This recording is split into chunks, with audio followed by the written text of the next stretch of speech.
Naruto के अंदर हमने काफी सारे jutsu का इस्तेमाल होते हुए देखा है। नारुतो का रसेनगान सास्के ने इस्तेमाल करी थी चिदोरी, और शिकामारू का शैडो पोजेशन जुत्सु। ये जुत्सु काफी स्ट्रॉन्ग तो हैं और दुश्मन को हराने के काम भी आते हैं, बट ये जुत्सु सबसे स्ट्रॉन्ग नहीं है। सबसे स्ट्रॉन्ग जुत्सु वो है जो फॉरबिडन है, जिनको सील किया गया है, जिनका इस्तेमाल करना गैर कानूनी है। हेलो, मैं हूं समुराय कांडी और आप देख रहे हैं आई मैथ। तो आज हम बात करेंगे उन जुत्सुस के बारे में जो कि फॉरबिडन है नारुतो के वर्ल्ड के अंदर।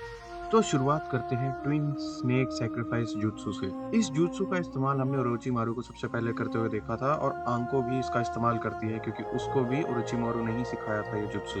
ये जुत्सु ऐसे काम करता है कि जिसने अटैक किया है वो जिसके ऊपर अटैक कर रहा है उसकी मदद से कुछ हैंड साइंस कंप्लीट कराना चाहता है, जिससे ट्विन स्नेक प्रकट हो जाता है और वो ट्विन स्नेक दोनों को ही काटता है, ट्रे को भी और अटैकर को भी। तो अगर ये जुत्सु इतना ही ज्यादा आसान और पावरफुल है तो ये लिस्ट में इतना नीचे क्यों है? ये जुत्सु उन्हीं के ऊपर काम कर सकता है जिनको इस जुत्सु के बारे में ना पता हो, बट अगर सामने वाले को इस जुत्सु के बारे में पता है तो आसानी से जुत्सु कास्टर को धोखा दिया जा सकता है। अगर जुत्सु कास्टर एक शैडो क्लोन जुत्सु पे अपना जुत्सु चलाए तो शैडो क्लोन की तो जान नहीं जाती, बट जिसने जुत्सु कास्ट किया है उसकी जान चली जाती है, और लड़ाई के बीच में शैडो क्लोन का पता लगाना थोड़ा सा मुश्किल होता है। अब हमने ओरोचिमारू का नाम लिया ही है और फॉरबिडन जुत्सु की बात हो रही है, तो उसी का एक और जुत्सु हम डिस्कस कर लेते हैं जो कि है लिविंग कोर्प्स रीएनिमेशन जुत्सु। इसकी मदद से ओरोचिमारू कभी नारुतो छोड़ के नहीं जाएगा, क्योंकि वो अपनी कॉन्शियसनेस, अपना दिमाग किसी हेल्दी बॉडी में लगातार ट्रांसफर कर सकता है रिपीटेटिवली। पर ये प्रोसेस इतनी भी ज्यादा आसान नहीं है, ये थोड़ा डरावना और कॉम्प्लेक्स जुत्सु है। पहले तो ओरोचिमारू को अपनी ट्रू फॉर्म दिखानी पड़ती है, जो कि एक बहुत ही बड़ा सांप है जो छोटे छोटे सांपों से बना हुआ है, और जिसकी बॉडी पे वो कब्जा करना चाहता है वो उसकी बॉडी को निगल जाता है और उनके दिमाग पे कब्जा कर लेता है। बट सिर्फ यही नहीं, जिसके दिमाग के ऊपर ओरोचिमारू ने कब्जा किया होता है उसका दिमाग कॉन्शियस रहता है थ्रू आउट हिज लाइफ। जब तक ओरोचिमारू किसी और शरीर पे नहीं चला जाता तब तक टारगेट का दिमाग कॉन्शियस रहता है,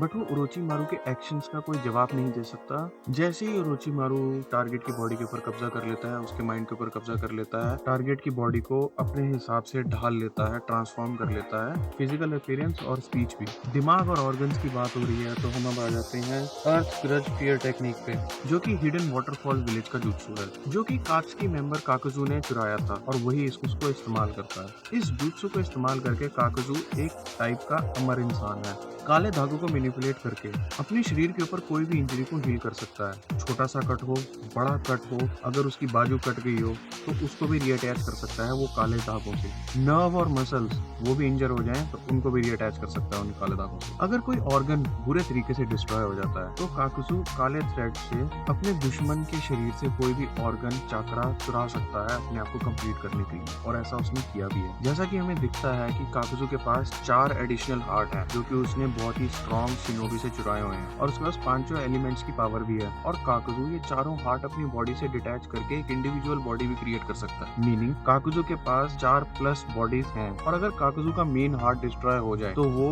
उन चारों हार्ट में से एक को अपना बना के दोबारा जिंदा हो सकता है, और काकुजू तब तक जिंदा रहेगा जब तक वो चारों के चारों एडिशनल हार्ट डिस्ट्रॉय नहीं हो जाता। अब होकागे सुनाडे के जुत्सु पे आते हैं, जो कि एक मेडिकल जुत्सु है, स्ट्रेंथ ऑफ 100 टेक्निक जुत्सु। जब सुनाडे इस जुत्सु का इस्तेमाल करती हैं तो उनकी फुल बॉडी पे एक मार्किंग आ जाती है, टैटूज आ जाते हैं, वो इस टेक्निक के स्ट्रेंथ का सबूत है। इस जुत्सु की मदद से यूजर अपने आप को हील कर सकता है किसी भी इंजरी से, जैसे कि हमने सुनाडे की इंजरी को हील होते हुए देखा था जब मादरा ने उसके ऊपर अटैक किया था। और इन इंजरीज को हील करने में किसी भी हैंड साइंस या टेक्निक की जरूरत नहीं पड़ती, वो ऑटोमेटिकली ही हील होती रहती है। शर्त ये है चाक्रा की कमी नहीं होनी चाहिए, जब तक शरीर में चाक्रा है तब तक इंजरीज हील होती रहेंगी। और इस जुत्सु की एक और मास्टर भी है लेडी सुनाडे के अलावा, जो की है साकुरा, तो कुछ काम तो आती है वो। उचिहा क्लैन का उजुनागी विजुअल जुत्सु, जिसके अंदर किस्मत बदल सकती है, इल्यूजन्स रियलिटी हो सकते हैं, मौत के मुंह से वापस भी ला सकता है ये जुत्सु। बट उचिहा क्लैन ने इस जुत्सु का इतना ज्यादा इस्तेमाल किया जंग के अंदर, इसको काउंटर करने के लिए और जुत्सु बनाया गया जो कि है इज़नामी। इस इज़नामी जुत्सु के अंदर कास्टर अपने दुश्मन को एक इन्फिनिट लूप में बांध लेता है। उस लूप के अंदर कोई भी ऑल्टरेशन नहीं हो सकती, कुछ भी बदला नहीं जा सकता उस लूप के अंदर, एक बार वो लूप कास्ट कर दिया जाए। उस लूप के अंदर दुश्मन को हर तरीके की सेंसेशन होगी, फिजिकल, मेंटल, सब कुछ फील होगा उस दुश्मन को। ये जुत्सु मेनली दुश्मनों को हराने के लिए डेवलप नहीं किया गया था, ये जुत्सु उनके लिए डेवलप किया गया था जो इज़नागी जुत्सु का इस्तेमाल करने का नशा चढ़ गया था जिनको। इस जुत्सु से निकलने का बहुत ही आसान तरीका था, टारगेट को अपनी गलतियों को मानना था और ये जुत्सु अपने आप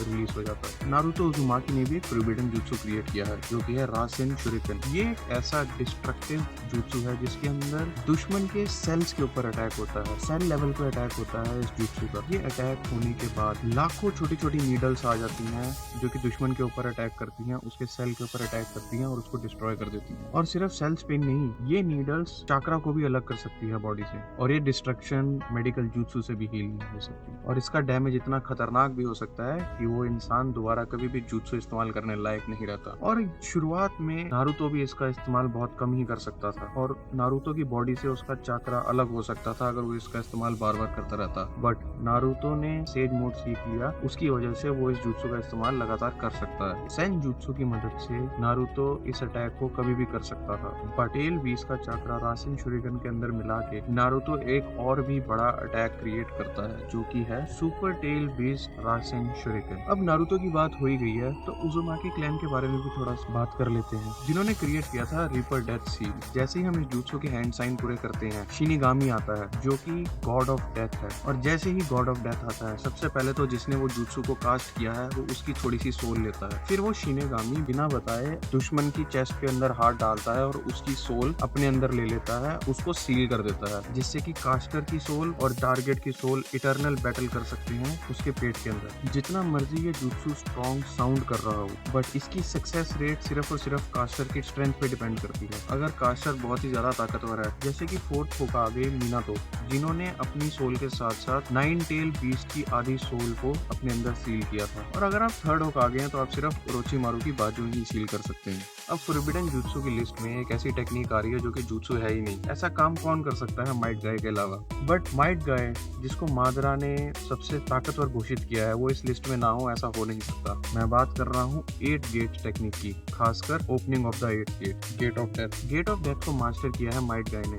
इसके रिलीज होते ही माइट गाय के आसपास एक लाल ऑरा आ जाता है और रिप्रेजेंट होता है एक लाल ड्रैगन से। गेट ऑफ डेथ ओपन होने के बाद माइट गाय की स्पीड, स्ट्रेंथ, एजिलिटी इतनी ज्यादा स्ट्रॉन्ग हो जाती है, मादरा जो कि 10 टेल फॉर्म में था उसको भी चकमा दे सकती है। और 8 गेट्स ओपन होने के बाद माइट गाय का सबसे ताकतवर ताए jutsu होता है जो कि है नाइट गाय, जिसके अंदर माइट गाय इतनी स्पीड से किक मारता है जिससे दुश्मन के टुकड़े हो सकते हैं, बट मादरा की तो सिर्फ फसियां ही टूटी हुई। अब हम आ जाते हैं summoning impure world reanimation jutsu पे, जो कि हमने काफी बार विटनेस किया हुआ है नारुतो और नारुतो शिपुडेन के अंदर। इस jutsu के अंदर एक मरे हुए इंसान को दोबारा जिंदा किया जा सकता है एक इंसान का सेक्रीफाइस करके। शर्त यह है मरे हुए इंसान का डीएनए हमारे पास होना चाहिए। इस jutsu की मदद से हमने काफी मरे हुए कैरेक्टर्स को जिंदा होते हुए देखा है, जैसे कि हाशिरामा शेंजू, मिनातो, मादरा, और वो भी उनके प्राइम में फुल ताकत के साथ। और ये सिर्फ काबुतो की मदद से, क्योंकि उसने इस jutsu के ऊपर काफी इंप्रूवमेंट करी जब से टोबिरामा शेंजू ने इसको क्रिएट किया था। एक और पॉइंट, जो भी रीएनिमेट होता है इस jutsu से वो अमर है। कोई भी बॉडी पार्ट, पूरी बॉडी अगर खत्म हो जाए तो वो रीअटैच हो सकती है, रिजुविनेट हो सकती है। इसको तोड़ने के सिर्फ 2 ही तरीके हैं, या तो जिसने ये jutsu कास्ट किया है वो इस jutsu को रिलीज करे, या वो इंसान जो रिवाइव हुआ है वो गिव अप कर दे। अब रीएनिमेशन jutsu पे आए गए हैं तो रेने टेंसे या रेने रीबर्थ के बारे में कैसे बात ना करें, जो कि नंबर 1 पे है हमारी लिस्ट में। आउटर पाथ, जो कि 6 पाथ्स में से एक टेक्निक है। इस jutsu के कास्ट करने के बाद जमीन से बहुत ही बड़ा किंग ऑफ हेल का स्टैचू निकलता है, जो कि अपना मुंह खोल के सारी की सारी सोल्स लौटा देता है उनकी ओरिजिनल बॉडी की तरफ, जो कि रिसेंटली डिसीज्ड हुए हैं, जो कि बहुत ही अच्छी बात है अगर आपका गांव अभी भी तबाह हुआ है और बहुत सारे लोग मरे हैं। ये jutsu उन्हीं के लिए अच्छा है जो कि इस jutsu के रिसीविंग एंड पे हैं, क्योंकि इस jutsu के अंदर इतना ज्यादा चाक्रा इस्तेमाल हो जाता है, इतनी ज्यादा लाइफ फोर्स इस्तेमाल हो जाती है कि आपके बाल सफेद हो जाएंगे और आपकी बॉडी में जितनी भी ताकत बची है, जितना भी मसल मास बचा है, सब कुछ खत्म हो जाएगा और सैडली आप पास ऑन हो जाएंगे, क्योंकि आपने अपनी सारी लाइफ फोर्स और सारा चाक्रा इस्तेमाल किया है सबको वापस लाने के लिए, जो फेट नागतो का भी था। तो ये थी मेरी 10 फोरबिडन jutsu की लिस्ट। और अगर आपके पास कोई और क्वेश्चन, क्वेरी या कोई jutsu समझना चाहते हैं तो कमेंट सेक्शन में लिख के जरूर बताइएगा, मैं वीडियो बनाने की कोशिश पक्का करूंगा। नेवर गिव अप, दाते वायो। Thank you so much for watching. आप देख रहे थे, सुन रहे थे IMAS। मैं हूँ समराय गांधी। बाय।